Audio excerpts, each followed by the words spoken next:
Assalamu alaikum. Welcome to our new video. Today we will learn how we can create a simple return. तो आज की जो हमारी video होगी वो बेसिकली होगी कि हमने कैसे एक ऐसा क्लाइंट जो हमें सिर्फ एक आईडी कार्ड प्रोवाइड करता है और हमें कोई और अदर इंफॉर्मेशन नहीं देता, तो हम उसकी रिटर्न जो है वो किस तरह से जो है वो क्रिएट कर सकते हैं। अब डिपेंड करता है कि आपकी जो है वो इन्फॉर्मेशन जो है अपने क्लाइंट के बारे में कितनी आपने हासिल की है। लेकिन ये है कि अगर फ़र्ज़ करें कि आपके पास उसकी कोई इन्फॉर्मेशन नहीं है और आपने फिर भी उसकी रिटर्न जो है वो जमा करवानी है, तो उस सूरत में आपने करना ये है कि सबसे पहले अपने न्यू टैब के अंदर आपने आना है और आइरिस को जो है वो ओपन कर लेना है। जैसे ही आप आइरिस पे अपनी क्लिक करेंगे और मेन साइट के ऊपर आप आ जाएँगे, जो लॉगिन आईडी है, उसके अंदर आपने आने के बाद अपनी जो है वो केस को लॉगिन कर लेना है। और लॉगिन करने के बाद सबसे पहले आपके पास जो है वो डैशबोर्ड के ऊपर जो नॉर्मल रिटर्न का ऑप्शन होगा, जो आपकी लेफ्ट साइड पे इस जगह पे मौजूद है, तो इसके ऊपर आपने क्लिक कर लेना है और जो आपने जिस ईयर की रिटर्न जो है वो सबमिट करनी है, उस ईयर को आपने यहाँ पे लिख लेना है। जैसे आप इसके अंदर जो है वो अपना ईयर लिखेंगे तो आपके सामने ये जो है वो 2023 का देखिए अभी आ गया, मैंने 2024 की रिटर्न के लिए कहा है। तो जैसे ही मैं इसके ऊपर क्लिक करूँगा, कंटिन्यू करूँगा, तो जो अभी-अभी मुझे ऑप्शन दे रहा है क्योंकि इसकी ऑलरेडी मैंने रिटर्न जो है वो जमा करवाई हुई है, तो जिस वजह से ये मुझे कह रहा है कि जो आप इसको रिटर्न जो है वो आपकी ऑलरेडी जो है जमा हुई हुई है, जिस वजह से जो है आप दोबारा जो उसको जमा नहीं करवा सकते। तो हम करेंगे ये कि हम किसी भी जो उसका पुरानी कोई रिटर्न है, यानी ये जो 2022 का नोटिस है, हम इसको ओपन कर लेते हैं। आपके पास वो ऐसा भी हो सकता है कि कुछ ऐसा केस हो कि उसका आईडी पासवर्ड पहले से बना हो और आपको जो मुतलका रिटर्न आपने करनी है वो इनबॉक्स के अंदर एज अ नोटिस जो है वो शो हो रही हो। तो उस सूरत में आपने करना ये है कि जो है वो नोटिस की जो राइट साइड पे एरो है, ये जो एरो बना हुआ है, इस पे आपने क्लिक करना है और क्लिक करने के बाद 114 for return of income tax filed on notice for complete year, task ID जो है वो 2113 है। तो इसके ऊपर आपने क्लिक कर लेना है और सिलेक्ट करना है। जैसे ही आप इसको सिलेक्ट करेंगे तो आपके पास पुराने फॉर्मेट के अंदर जो है वो रिटर्न ओपन हो जाएगी। अब सिंपल सा इसका आपको तरीका ये है कि जो हमने रिटर्न करनी है वो डिपेंड करता है कि वो बिजनेसमैन है, सैलरी पर्सन है, प्रॉपर्टी ओनर है, या वो फॉरेन रेमिटेंस से उसका तल्लक है, क्योंकि आपको बेसिक थोड़ी बहुत तो इन्फॉर्मेशन जो है वो क्लाइंट की लेनी पड़ेगी, तभी जब आप जो है वो रिटर्न को मुकम्मल तौर पे सबमिट कर पाएंगे। अब इसमें अगर फ़र्ज़ करते हैं कि हमारे पास एक सैलरी पर्सन हमारे पास मौजूद है जो कि अपनी रिटर्न जो है वो सिंपल जमा करवाना चाहता है और उसने आपको सिर्फ इन्फॉर्मेशन दी है कि वो एक छोटी सी प्राइवेट जॉब करता है और उसकी जो है वो सैलरी राउंड अबाउट 30,000 है। तो अगर आप उसको 30,000 को देखते हैं तो उस हिसाब से आपने मल्टीप्लाई कर लेना है उसको 12 के साथ, कि उसकी 12 महीने की जो सैलरी है वो इतनी है। तो इस सूरत में फ़र्ज़ करें कि हम कैलकुलेट कर लेते हैं। ठीक है।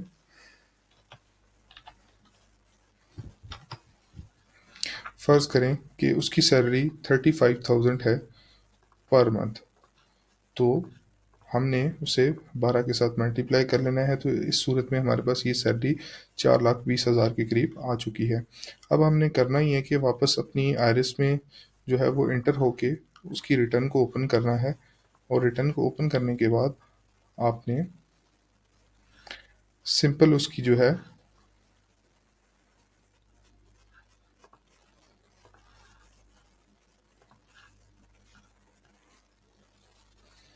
सैलरी सेक्शन के अंदर आपने आने के बाद सिंपल जो है आपने उसकी इनकम यहाँ पे लिख देनी है फर्स्ट वाले ऑप्शन के अंदर 1009 के अंदर पे वेजेस के अंदर। यहाँ पे आप इसकी इनकम टोटल अमाउंट के अंदर लिखेंगे। ये जो कॉलम होता है एग्जेम्प्ट वाला, ये आपने तब इस्तेमाल करना है जब आप किसी पेंशनर की अमाउंट जो है वो लिख रहे हों, लेकिन वो भी आपने यहाँ पे नहीं एंटर करनी। यहाँ पे आपने सिर्फ सैलरी वाले की इनकम जो है वो एंटर करनी है और वो भी आपने पूरी एंटर करनी है जो आप 12 महीने की उसकी बनती है। देखिए ये मैंने एंटर कर दी। अब इसको एंटर करने के बाद आपने दूसरा काम जो करना है वो उसके घर के खर्चों का करना है।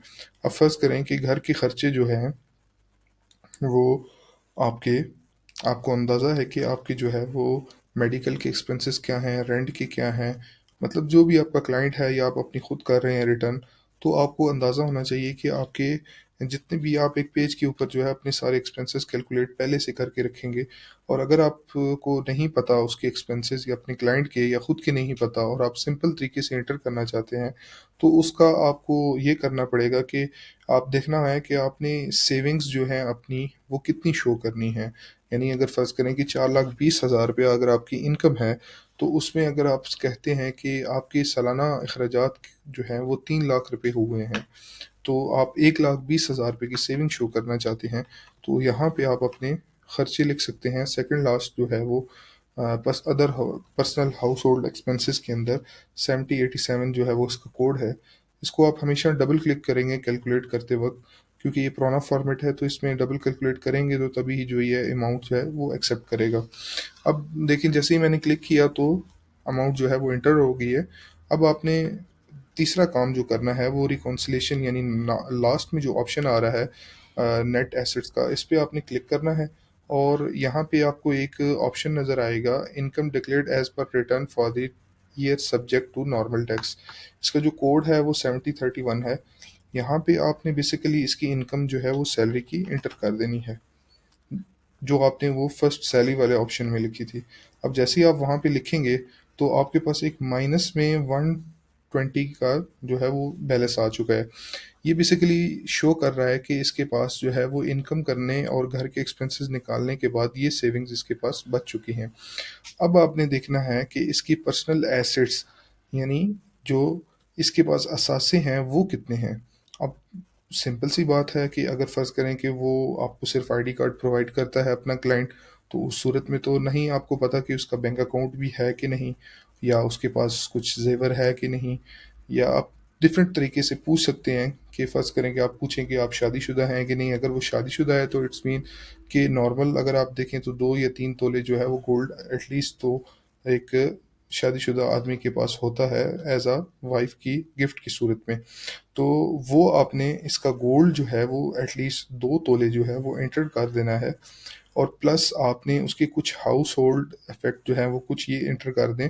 आप उससे पूछ सकते हैं कि वो कोई खेती-बाड़ी या कोई ज़मींदारी का काम अगर करता है, तो वो उस सूरत में आप इसको कुछ अमाउंट जो है वो एनिमल्स के अंदर भी डाल सकते हैं।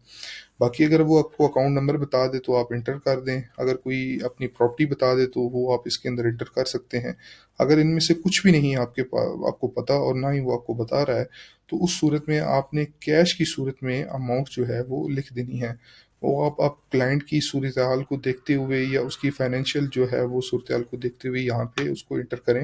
लेकिन बहुत ज़्यादा इनकम जो है वो आपने एंटर नहीं करनी, जिस वज़ह से आपको प्रॉब्लम हो सकती है या उस क्लाइंट को प्रॉब्लम कल हो सकती है कि वो आपको गिला कर सकता है कि आपने बहुत ज़्यादा अमाउंट शो कर दिया है, इतनी तो मेरे पास एसेट्स ही नहीं मौजूद। तो ये आपने ध्यान से उसकी जो है वो फाइनेंशियल सूरत-हाल को देखते हुए आपने अमाउंट को लिखना है। फ़र्ज़ करें कि मैं यहाँ पे लिख देता हूँ 5,50,000।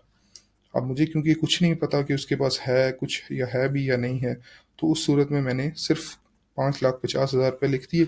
और फ़र्ज़ करें कि कुछ गोल्ड में एंटर करने के बाद मैंने देखा कि अब मेरे पास जो मेरी इनकम की जो सेविंग्स थी वो और प्लस ये मिला के 5,50,000 मेरे पास इस वक़्त मेरे नेट करंट एसेट ईयर मौजूद हैं। और जो मेरे बकिया जो अमाउंट होगी, यानी 4,30,000 ये मेरा होगा एक्चुअल में प्रीवियस ईयर का करंट नेट एसेट्स। जैसे ही आपने यहाँ पे इसको क्लिक करेंगे, तो यहाँ पे आके आपकी जो इनकम टैक्स रिटर्न है वो मुकम्मल हो जाती है। तो ये एक बहुत ही सादा और सिंपल तरीका है, ठीक है, रिटर्न करने का। लेकिन आपको कोशिश करनी चाहिए कि क्लाइंट की ज़्यादा से ज़्यादा इन्फॉर्मेशन जो वो करेक्ट दे पाए, आप उससे इकट्ठी करें और एक प्रॉपर रिटर्न को जो है वो सबमिट करें।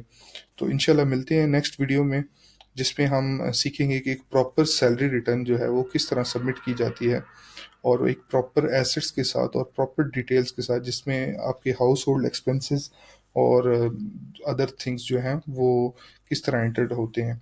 तो आने वाली जो वीडियोस होंगी हमारी वो इसी रिलेटेड होंगी कि हम कैसे जो है एक proper income tax return submit कर सकते हैं। तो आज जो वीडियो थी वो एक सिंपल रिटर्न के बारे में थी कि एक ऐसा क्लाइंट जो आपको कुछ भी नहीं प्रोवाइड करता, लेकिन आप उसकी फाइनेंशियल सूरत-हाल को एज़्यूम करके एक सिंपल सी रिटर्न उसकी सादा-सी बना देते हैं, जो उसको फ़िलहाल फाइलर की जो है वो सहूलत दे देती है। क्योंकि जब तक आप उसकी रिटर्न नहीं जमा करवाएँगे तो तब तक वो फाइलर नहीं हो पाएगा, और दोनों सूरतों में नहीं हो पाएगा। अगर आप उसका चालान नहीं जमा करवाते तब भी नहीं हो पाएगा, और रिटर्न नहीं जमा करवाते तब भी। तो ये दोनों चीज़ें बेसिकली ज़रूरी हैं। मेरी फर्स्ट वीडियो जो है वो how to create a ATL challan, जो फाइलर के लिए ज़रूरी होता है 1000 का, वो वीडियो ऑलरेडी मैंने अपने चैनल पे अपलोड कर दी है। तो अगर किसी ने सीखना है कि किस तरह चालान बनाते हैं, जो कि बहुत ही सिंपल वे में है, तो आप मेरी वो भी वीडियो देख सकते हैं। इंशाल्लाह मिलते हैं नेक्स्ट वीडियो में। अल्लाह हाफ़िज़।